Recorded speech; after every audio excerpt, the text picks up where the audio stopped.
welcome to another FiddleHed fiddle lesson. I'm now going to do a lesson on how to simplify tunes. Now, if you can do this, one great benefit is that you will then be able to understand better how to add stuff to it if you can simplify it. It's kind of like reverse engineering. If you're able to kind of listen to something, say you learn a version from a book or from somebody else, a video, you can then pare it down to something even more basic and then understand what was added so that you can add more back, or it's just a great practice. And so I'm going to pick a few tunes, and if you don't know the tunes already, I'll have links to them below and you can go and learn each tune. We're going to work with this idea on Blackberry Blossom, Kesh, Carey Polka, and Fisher's Hornpipe. So we're not going to actually learn the tunes, but I'll have links for the videos to those below. We're going to understand like how they are simplified. And so basically, let's just jump into it. I'm going to start with Carey Polka because I think it's a simpler tune out of this crop. And in this one, we're going to start by just doing a rhythmic simplification. So when I teach the tune, I teach it in the key of G, and I start starting first on A.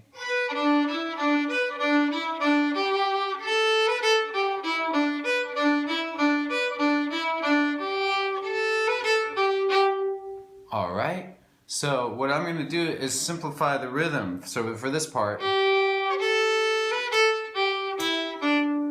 in particular this open A to 1, which is like a dotted quarter note to an eighth note, in case you know how to understand music reading. I'm going to straighten that out so it's just 2 quarter notes. So the whole second quarter is. Sounds a little bit more boring, but just bear with me for now. Here's the whole A part with it sort of more straightened out.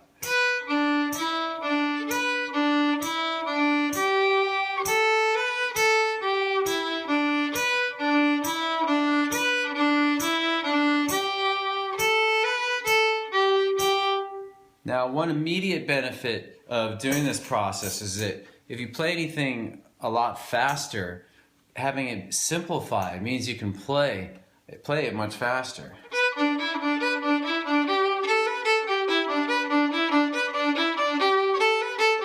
It's a little bit easier than.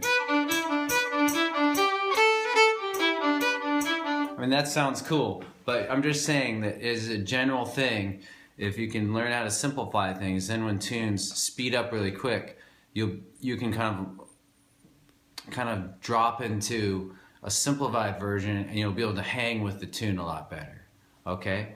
So that's pretty much my main idea for Carey Polka. It applies to the B part.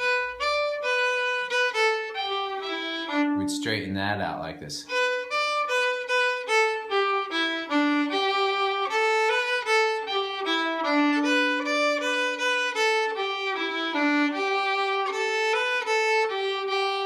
Now, the other main benefit to this simplifying process is that you can maybe get some ideas for how to add variation in a whole new way. And so now that you have this more core melody, we can maybe try a new rhythm on it. So how about...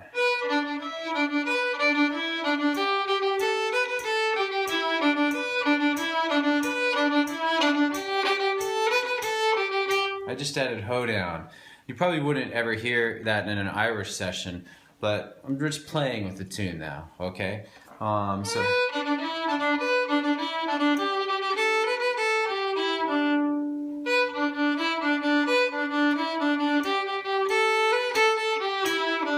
So there's triplets. The first thing I did was hoedown.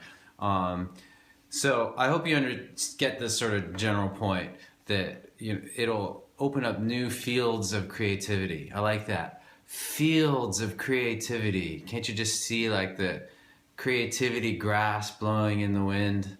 All right, let's move on to another tune.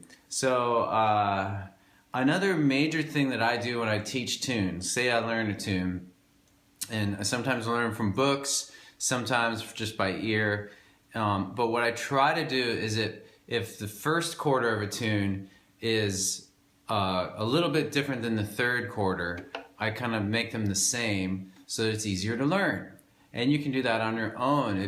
You just have to start to recognize, because basically they are the same, and somebody just decided to play it with a little bit of variation, and that's the version you learn. But what I like to do is kind of see like, oh, well, the core melody is the same in the first and the third. Let's just do it the same. It'll be easier to teach. And then later on, you can go and you can add variation, maybe make one a little bit different. So again, understanding that is like reverse engineering. You'll be able to do this better and be able to more wisely add variation to tunes.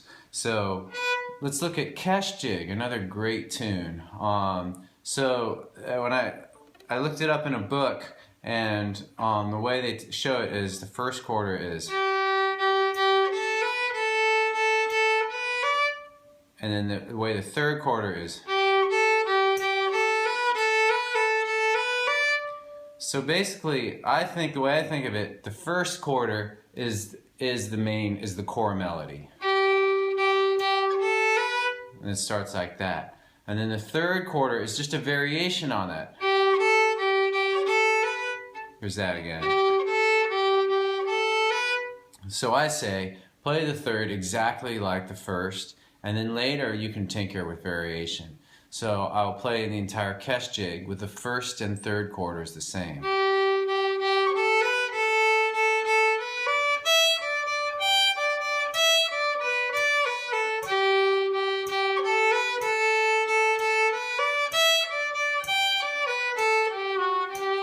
it's much easier to learn, and then it's much easier to now, your mind might be more open to like, well, on that third quarter, I could do something different. So instead of doing this for a variation, I maybe could do a rhythm, or maybe I could do a double stop there, or a slide. Whatever is doing this process of simplifying will totally help like get you to see and hear the music in a new way.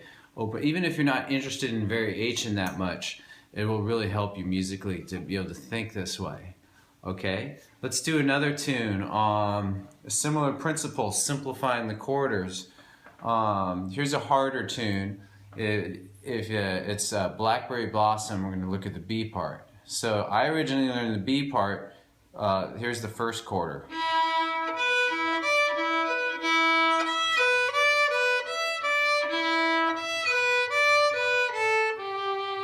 Okay, and then the third quarter, I originally learned it as being a little different.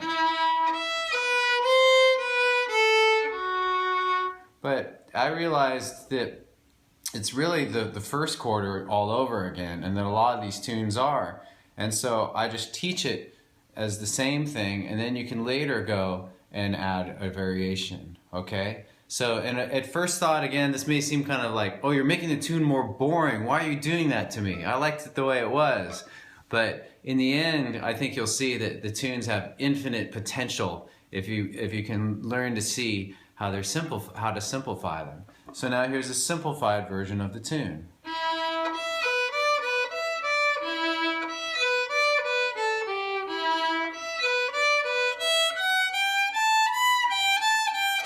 And then first again.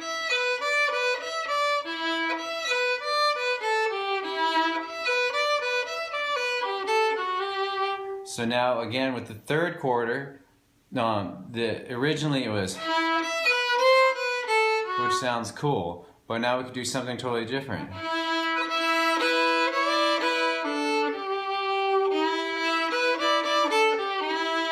So whatever you come up with, you can experiment with something new there, something different. All right, I think I had one more tune I want to do. Oh yeah, Fischer's Hornpipe. So basically, we've done rhythmic simplifying with Carrie. We've simplified parts of tunes by consolidating, like things that are very similar, kind of consolidating them into one part. And now I just want to show you a way you can take something that's kind of notey and do like a melodic simplification. So Fischer's Hornpipe.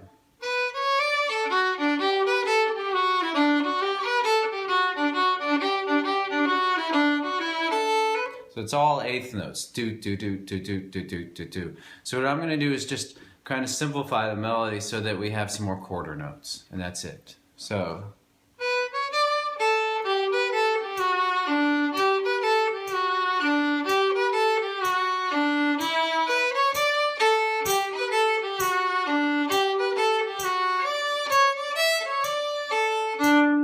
So, at a slow tempo, maybe more boring, but faster.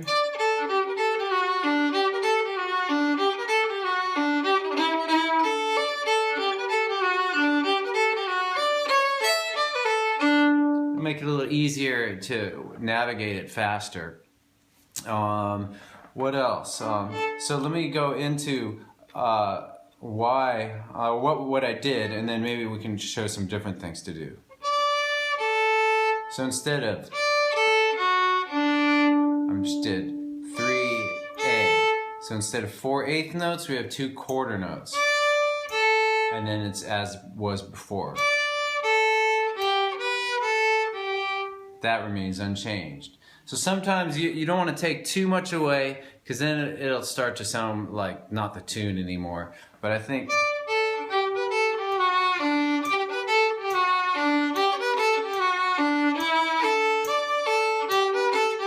that still sounds like Fisher's Hornpipe. And then the next thing we did was, so to simplify that, I just go, instead of, which is 4 eighth notes, I go 2 open, 2 quarter notes.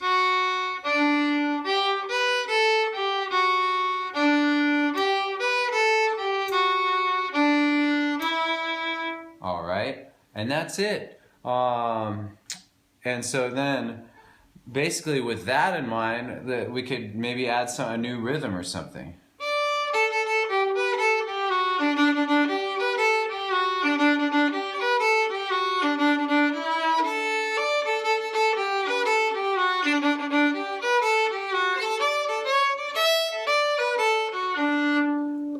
Whole new way of looking at the tune.